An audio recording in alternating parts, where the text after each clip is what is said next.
आज की हमारी कहानी का नाम है खुशबू वाली रबड़। गोलू और नवीन दो दोस्त थे। दोनों एक ही कक्षा में साथ पढ़ते थे। गोलू को नवीन की खुशबू वाली रबड़ बहुत अच्छी लगती थी।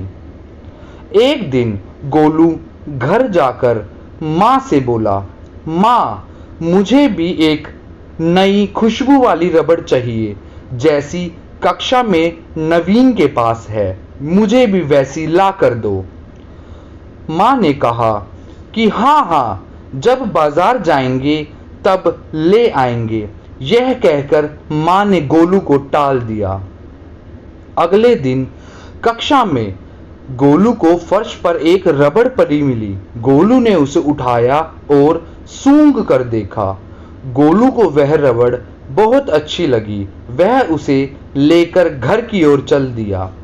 गोलू घर जाकर माँ से बोला, माँ, अब मुझे नई रबड़ की कोई ज़रूरत नहीं। मैं अपनी पुरानी रबड़ से ही खुश हूँ।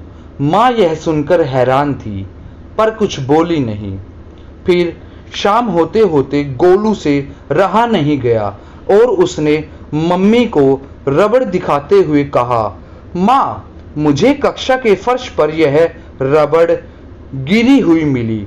मुझे बहुत अच्छी लगी। मैंने इसे रख लिया। माँ ने कहा, किसका है, क्या तुम जानते हो? गोलू ने कहा कि शायद नवीन का होगा, पर अब मेरा है। फिर माँ ने कहा, किसी और की चीज तुम्हारी कैसे हो सकती है? यह सुनकर गोलू पूरी रात माँ की इसी बात को सोचता रहा। फिर अगले दिन कक्षा में नवीन को रोते हुए देखा तो गोलू ने फिर उससे नवीन के रोने का कारण पूछा। तो फिर नवीन ने कहा कि कल मेरी कक्षा में ही खुशबूदार रबड़ खो गई थी।